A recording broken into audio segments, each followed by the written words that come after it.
Hello students, अभी इस just previous video में हम लोगों ने डिस्कस सिर्फ स्टार्ट किया था एसिलरेशन। तो एसिलरेशन की जब भी हम बात कर रहे थे तो मैंने आपको वहाँ पे डेफिनेशन बता दिया था।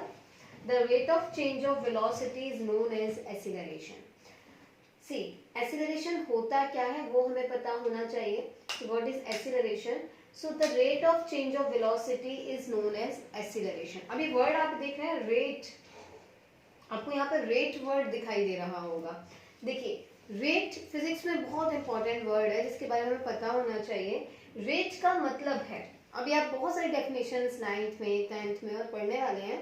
जब भी रेट वर्ड आ जाता है तो आप समझ लीजिए कि हम जिसकी भी बात कर रहे हैं आगे, इस रेट से आगे जो वर्ड्स आने वाले हैं उसके लिए हमें ये पता होना चाहिए उसके डिनोमिनेटर में टाइम आएगा, और टाइम का मतलब ही हो जाता है रेट। जैसे ही डिनोमिनेटर में टाइम चला जाता है it means rate. Okay, I am repeating the rate of की बात आते ही आप समझ लीजिए कि जो भी आगे हम डिस्कस करने वाले हैं उसके अपॉन में टाइम आएगा। Now see the rate of, अभी अपॉन टाइम हमें समझ में आ गया। The rate of change of velocity मतलब कि चेंज ऑफ वेलोसिटी, जो अभी मैंने इसे प्रीवियस वीडियो में आपको बताया था कि वेलोसिटी में चेंज आ रहा है। आपको बताया आप बाइक को एसिलरेट करते हैं, नॉट एक्सीलरेट, नॉट एक्सीलेटर, कुछ भी नहीं। जब आप अपनी बाइक को एसिलरेट करते हैं उस दौरान आपकी वेलोसिटी चेंज होती है। इट में इंक्रीज और डिक्रीज। फॉर एग्जांपल, आप अपनी बाइक को 30 किलोमीटर पर आवर की स्पीड से चला रहे थे और आपने एकदम से देखा कि द रोड इज क्लियर, आपने अपने गाड़ी को एसिलरेट किया।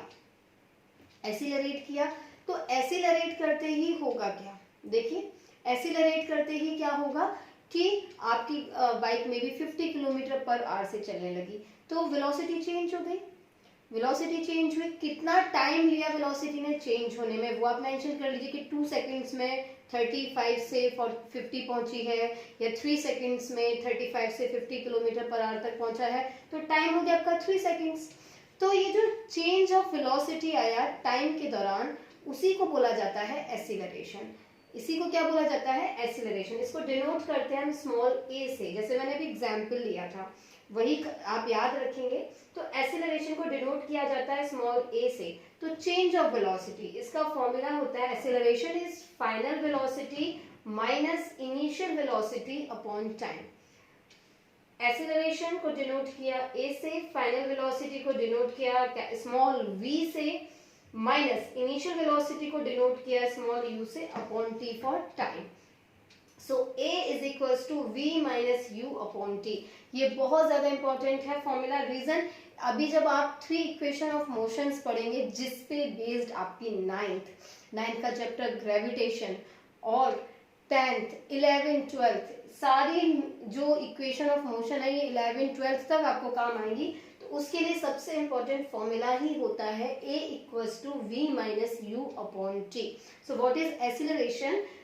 Final velocity minus initial velocity upon time is acceleration. अब मैं उसी एग्जाम्पल को रिकंसिडर करती हूँ जो अभी हम लोगों ने कंसिडर किया था। एग्जाम्पल क्या था? There is a bike, you were having a bike and you were moving on your bike with 35 kilometre per hour. आप 35 किलोमीटर पर आवर से चल रहे हैं, आपने अपनी बाइक को एसिलरेट किया और 50 किलोमीटर पर आवर में लेकर आ गए। तो 35 टू 50 आने में अप्रोक्स 3 सेकेंड्स का टाइम लगा। कितने सेकेंड्स का टाइम लगा? 3 सेकेंड्स का टाइम लगा। तो अभी आप देखिए, आप किस वेलोसिटी से चल रहे थे? 35, that will be your initial velocity. आप किस वेलोसिटी को अटेन कर चुके हैं? 50 किलोमीटर पर आवर को, that is your final velocity. वो आपकी क्या हो जाएगी? फाइनल वेलोसिटी हो जाएगी। तो इनिशियल वेलोसिटी की वैल्यू हो गई 35, फाइनल u क्या हो गया? 35, v क्या हो गया? 15। लेकिन ये किलोमीटर पर आवर्स में है, और मैंने आपको इसी से प्रीवियस वीडियो में क्या बताया कि आपको वेलोसिटी की एसआई यूनिट क्या होती है? मीटर पर सेकंड। तो आप इसको किस में कन्वर्ट करेंगे? वेलोसिटी को किलोमीटर पर आवर से मीटर पर सेकंड। जिनको नहीं आता उनको मैं बता दूंगी नेक्स्ट क्लास में, जब मैं न्यूमेरिकल्स लूंगी, नेक्स्ट क्लास में मैं न्यूमेरिकल्स लूंगी, वहां पे आपको ये भी सिखाऊंगी। तो नाउ सी कि अभी हमने नोटिस किया फाइनल वेलोसिटी हमारी 50 किलोमीटर पर आवर, इसको आप चेंज कर लेंगे और मैं 50 मीटर पर सेकेंड ही ले लेती हूँ जिससे आपको अभी समझने में आसानी होगी। तो ये 50 metre per second minus initial velocity 35 metre per second minus 35, 50 minus 35 और कितना टाइम लिया उसने 3 सेकेंड्स अपॉन 3। जब आप इसकी वैल्यू पुट ऑन करेंगे आपको क्या मिलेगा, एसिलरेशन। आपको क्या मिलेगा, एसिलरेशन। इसकी एसआई यूनिट मैंने यहाँ पर लिखी है मीटर पर सेकेंड स्क्वायर। आज मैं आपको स्टार्ट कराती हूँ एसआई यूनिट फाइंड आउट भी कैसे करते हैं। जो मेरे स्टूडेंट्स रेगुलर जो स्कूल में पढ़ते हैं उनको अच्छे से पता है कि जो 10th में आ चुके हैं उनको तो बहुत अच्छे से पता है कि किस तरह से एसआई यूनिट हम कैलकुलेट करना सीख लेते हैं। फॉर एग्जाम्पल हमें अभी तो याद रखना है metre per second square is the SI unit for acceleration. इससे पहले मैंने आपको स्पीड ऑफ वेलोसिटी की एसआई यूनिट क्या बताई थी, मीटर पर सेकेंड, मतलब अपॉन में 1 सेकेंड का डिफरेंस आ गया, 1 सेकेंड और बढ़ गया। कैसे, वहां पे मीटर पर सेकेंड है, यहाँ पे मीटर पर सेकेंड स्क्वायर है। देखिए फॉर एग्जाम्पल मैंने कहा आपका वेट 64 kg है और आपने अपना वेट लूज किया है। आप अपना वेट लूज करते हैं, फॉर एग्जाम्पल आपने 4 kg लूज कर दिया तो कितना रह गया 60 kg। तो आपने 4 kg लूज किया, 64 में से 4 माइनस किया तो 60 आया, लेकिन वो भी तो वेट ही रहा, केजी में ही रहा। तो सिमिलरली वेलोसिटी माइनस वेलोसिटी होगी तो कोई ना कोई वेलोसिटी। तो इस वेलोसिटी की ऐसा यूनिट भी metre per second, initial velocity की भी ऐसा यूनिट मीटर पर सेकेंड।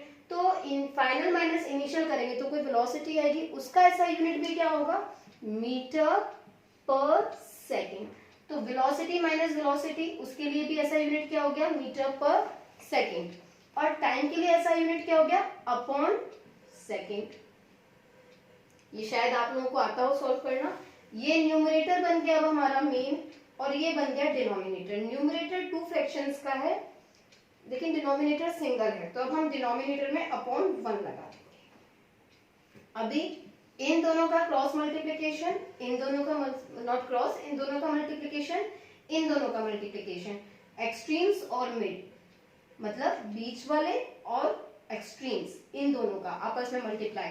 तो metre into 1 upon second into second, तो ये क्या हो जाएगा, metre upon second into second. देखिए सेकेंड इंटू सेकेंड आप लोग क्लास 8 तक सर्च सिंथेसिस पढ़ चुके होंगे। 5 इंटू 5 क्या हो जाता है 5 की पावर 2, 7 इंटू 7 इंटू 7 क्या हो जाता है 7 to the power 3। So in this way ये क्या हो जाएगा सेकेंड इंटू सेकेंड, सेकेंड का स्क्वायर। और इसको मैं कैसे लिख सकती हूँ, मीटर पर सेकेंड स्क्वायर। और ऐसे ही मैंने इनिशियल और फाइनल वेलोसिटी में सिखाया था, उसके अलावा मैं इसको कैसे भी लिख सकती हूँ, metre per second square inverse, है ना, -2। सॉरी पर का साइन हटाना पड़ेगा मुझे। अब जब मैं इसको ऊपर लेके जाऊंगी तो ये साइन हट जाएगा और ये क्या हो जाएगा, मीटर सेकेंड स्क्वायर इन इनवर्स। अब शायद समझ में आया होगा आप लोगों को एसिलरेशन क्या होता है। तो अपनी गाड़ी को जो एसिलरेट करता है पता कर सकते हैं कि आपने अपनी गाड़ी में कितना एसिलरेशन यूज किया, आप इजीली पता कर सकते हैं। आपकी स्पीड क्या है, 3 सेकेंड्स के बाद 2 सेकेंड्स के बाद कितना अचीव हो गया, फाइनल माइनस इनिशियल, और आपको पता चल जाएगा कि एसिलरेशन क्या है। कई बच्चों के दिमाग में क्वेश्चन आ रहा होगा कि मैम ये तो आपने बता दिया कि स्पीड 35 किलोमीटर पर आवर थी और अब 50 किलोमीटर पर आवर हो गई, क्या ऐसा हर बार होता है? हम ब्रेक थोड़ा सा लगा के स्पीड को कम भी तो करते हैं, या उसी एसिलरेटर को दूसरे डायरेक्शन में मूव करा के स्पीड कम भी करते हैं, मतलब वेलोसिटी कम भी करते हैं। तो उस दौरान क्या होता है, उस दौरान इनिशियल और फाइनल में क्या होता है, बिल्कुल सही बात है। देखिए अगर मैंने कहा कि आप 60 किलोमीटर पर सेकेंड, मैं मीटर पर सेकेंड ये भी यूज कर रही हूँ आप लोगों के लिए, कि 60 मीटर पर सेकेंड के हिसाब से आपकी व्हीकल चल रहा था। अब आपने देखा कि आगे भीड़ है, क्राउडी एरिया है, so you just decelerate your vehicle, आपने अपने व्हीकल का स्पीड कम कर दिया। तो 60 मीटर पर सेकेंड से 30 मीटर पर सेकेंड आ गया। आप किस स्पीड से चल रहे थे 60, अभी कितना हो गया 30। तो अभी देखिए मैं इसको इरेज करके फिर दिखाती हूँ आपको लिखकर, मैं साइड में यहाँ पे लिख देती हूँ। कि 60 माइनस 50 60 आपका हो गया, आप 60 से चल रहे थे, आपकी इनिशियल वेलोसिटी क्या हो गई 60, तो u हो गया आपका 60 और अब आप किस पे आ गए 30 पे, तो फाइनल हो गया 30 अपॉन 2 सेकेंड्स का आपने टाइम लिया, तो ये माइनस में आंसर आएगा, एग्जैक्टली माइनस में आंसर आएगा। तो अब आपकी व्हीकल में एक्सेलरेशन हुआ है लेकिन नेगेटिव एक्सेलरेशन हुआ है, स्पीड जब कम हो रही है तो आपकी व्हीकल में नेगेटिव एक्सीलरेशन हुआ है, और जब स्पीड इंक्रीज हो रही है तो पॉजिटिव एक्सीलरेशन हुआ है। नेगेटिव एक्सीलरेशन को डिनोट करते हैं, माइनस लगा के आ जाता है, तो उसी के लिए एक और वर्ड यूज होता है रिटार्डेशन। जब भी एक्सीलरेशन नेगेटिव में हो, मतलब आपकी इनिशियल वेलोसिटी ज्यादा है, फाइनल कम है, आप ज्यादा स्पीड से चल रहे हैं और स्पीड कम हो जाती है, तो वो कैसा है नेगेटिव एक्सीलरेशन। होता है ना, ब्रेक लगा के स्पीड को कम कर देते हैं, वो सारे काम हम एक्सीलरेटर से ही तो करते हैं। तो जब भी आप वेलोसिटी को डिक्रीज कर रहे हैं तो आपका एक्सीलरेशन नेगेटिव हो रहा है, और जब भी आप वेलोसिटी को इंक्रीज कर रहे हैं तो आपका एक्सीलरेशन इंक्रीज हो रहा है, तो वो पॉजिटिव एक्सीलरेशन होगा। तो positive acceleration is acceleration. Negative acceleration के लिए एक और साइंटिफिक वर्ड यूज होता है, दैट इज योर रिटार्डेशन। मैं स्पेल आउट कर रही हूँ, RETARDATION, लिख लीजिए। What is retardation? Retardation is negative acceleration. I hope आप लोगों को समझ में आया होगा एक्सीलरेशन तक का टॉपिक। आप इसे रिवाइज करेंगे, क्योंकि जब आप इस एक्सीलरेशन टॉपिक को रिवाइज कर लेंगे तो नेक्स्ट क्लास में हम सिर्फ और सिर्फ न्यूमेरिकल्स ही डिस्कस करने वाले हैं। I am going to discuss only the numericals in my next video and in my next lecture, and study well. Thank you.